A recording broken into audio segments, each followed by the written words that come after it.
तो case study देखो क्या है, fiscal policy is a key economic tool used by government to manage and influence nation economic performance through changes in government spending and taxation. जैसे मैंने आपको बताया कि जो गवर्नमेंट है वो इस फिस्कल पॉलिसी के अंदर गवर्नमेंट स्पेंडिंग और टैक्सेशन का यूज करती है और उसमें चेंजेस करके इकोनॉमी को कंट्रोल करती है, उसको मैनेज करती है। ठीक है, जब जरूरत हो गवर्नमेंट स्पेंडिंग को इंक्रीज करने की तो गवर्नमेंट स्पेंडिंग को इंक्रीज कर देती है और इसका उल्टा भी करती है।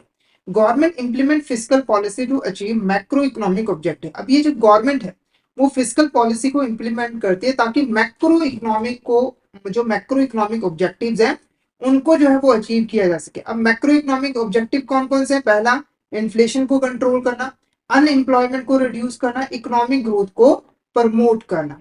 ठीक है, fiscal policy plays a crucial role in stabilising the economy by balancing growth and inflation, ensuring sustainable economic development. Fiscal policy काफी इंपॉर्टेंट रोल प्ले करती है हमारी इकोनॉमी की ग्रोथ करने में, साथ के साथ इन्फ्लेशन को भी कंट्रोल करने में। ठीक है, तो ये हमारी केस स्टडी थी जो कि रिलेटेड थी फिस्कल पॉलिसी के साथ रिलेटेड।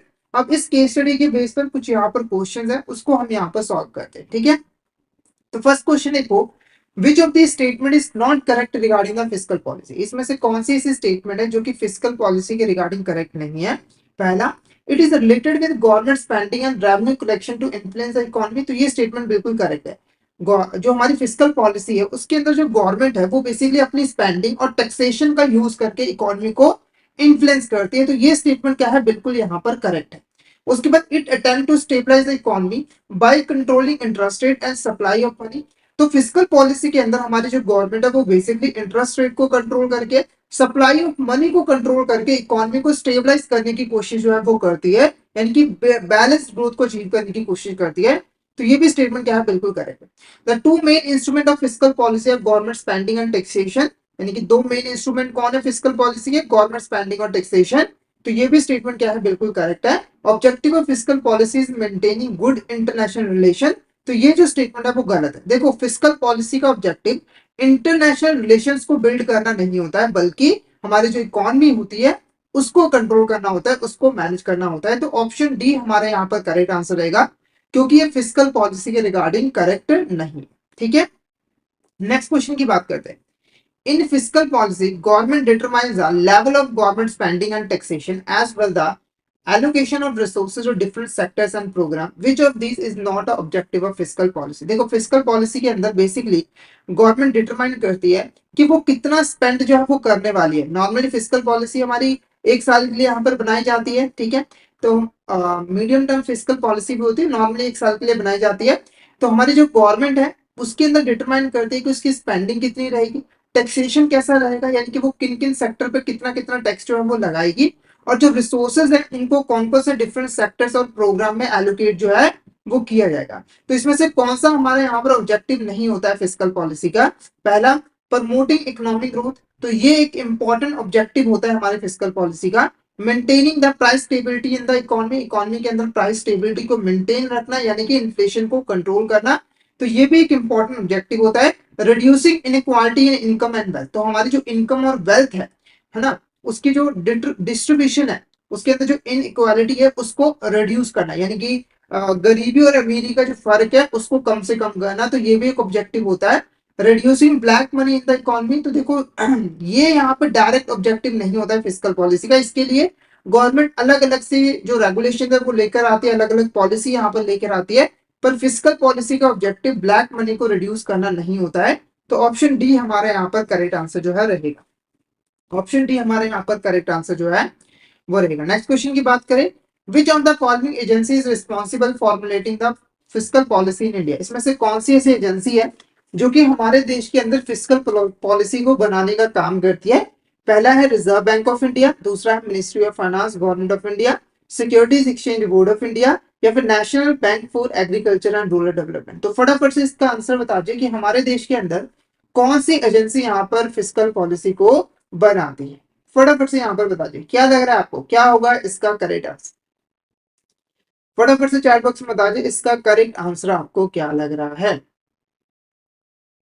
तो इसका जो करेक्ट आंसर है वो है option B, ministry of finance government of India is a correct answer. यानी कि government of India fiscal policy बनाती है, गवर्नमेंट ऑफ इंडिया के अंदर जो मिनिस्ट्री ऑफ फाइनेंस है वो फिस्कल पॉलिसी जो है वो बनाती है। नेक्स्ट बात करते हैं, which of these is not a type of fiscal policy, इसमें से कौन सी हमारे यहाँ पर टाइप नहीं होती है फिस्कल पॉलिसी की। पहला देखो कॉन्ट्रैक्शनरी फिस्कल पॉलिसी, दूसरा expansionary fiscal policy, monetary policy, या फिर नन ऑफ द। तो फटाफट से यहाँ पर चैट बॉक्स में बता दिए कि इसमें से हमारी कौन सी टाइप नहीं होती है फिस्कल पॉलिसी।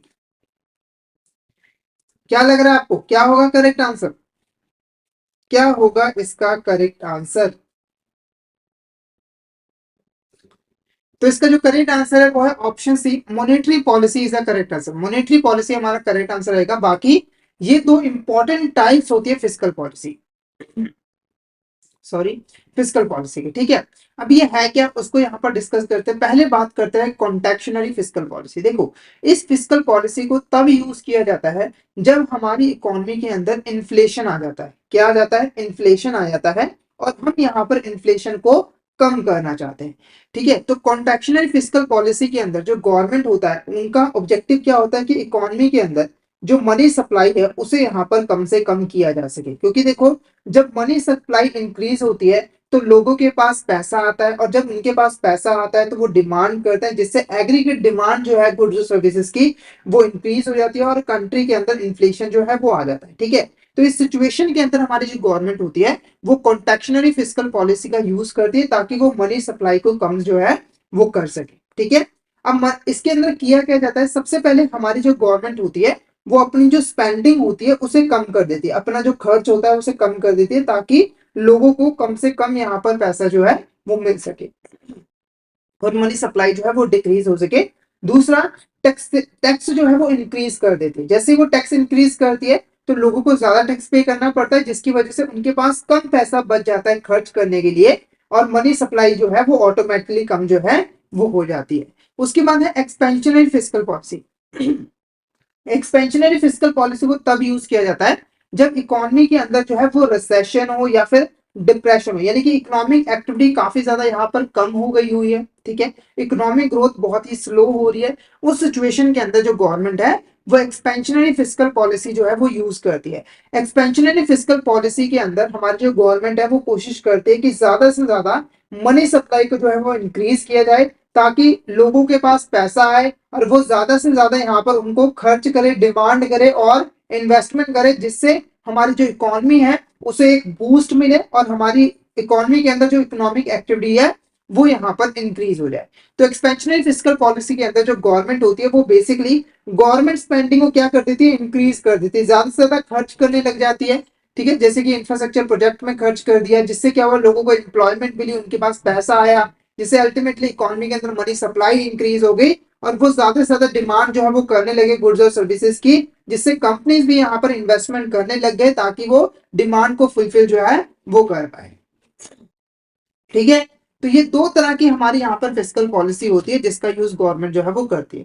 नेक्स्ट क्वेश्चन की बात करें, when a government wants to stimulate the economy by increasing public spending on infrastructure, education, healthcare, by cutting taxes to increase disposable income for consumer, which type of fiscal policy does the government implement? ठीक है।